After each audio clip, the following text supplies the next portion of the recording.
গেল কয়েকদিন ধরে অনবরত আর থেমে থেমে বৃষ্টি বার্তা দিচ্ছে বর্ষার আগমনের। তাই তো নৌকা তৈরিতে ব্যস্ত হয়ে পড়েছে নৌকার কারিগর ও কাঠ ব্যবসায়ীরা। নতুন নৌকা তৈরির যেন ধুম পড়েছে পুরো এলাকায়।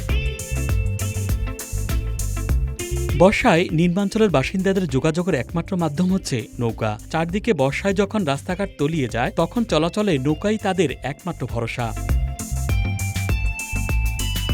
মাদারীপুরের চরগোবিন্দপুর কাঠপট্টি এলাকার কারিগররা এখন মহাব্যস্ত। দিনরাত এক করে নৌকা তৈরির কাজ করছেন।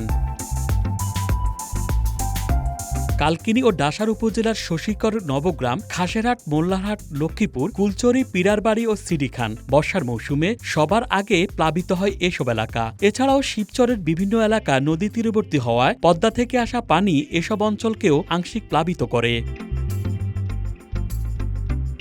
বর্ষাকালে মাদারীপুরের কারিগররা সাধারণত নৌকা তৈরি ও মেরামতের কাজেই বেশি মনোযোগ দেন। এই সময়ে নতুন নৌকা তৈরি এবং পুরাতন নৌকা মেরামত করার জন্য তাদের কাছেও কাজের চাপ থাকে অনেক। আমি বর্ষার সিজন আসলে প্রতি সিজনে 20-25টা কোঠা তৈরি করি।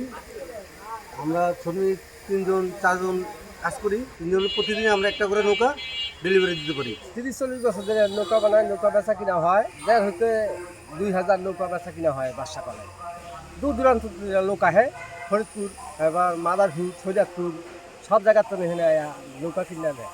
স্থানীয়ভাবে চাহিদা বৃদ্ধি পাওয়ায় বর্ষা মৌসুমে নিম্নাঞ্চলে চলাচল ও মাছ ধরার জন্য নৌকার ব্যবহার বেড়ে যায়। আমরা ওই নৌকা প্রতি বছরই এখানে বানাই। 2-3 ফল আছে, যেটা পছন্দ এটা আমরা নেই। আমাকে সময় দাম আমরা খালি আমরা নেই, না খালি আমরা নেই। আমি বিগত 13 বছর ধরে এই পেশায় আছি। আমি পাশাপাশি ফার্নিচারের ব্যবসা করি আর প্রতি সিজনে এই নৌকা বানাই। এতে মোটামুটি খাইয়ালে সমান আছি।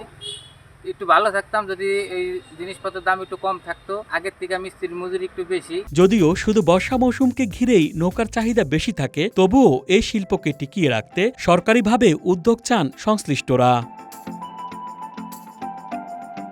Dhaka express news desk.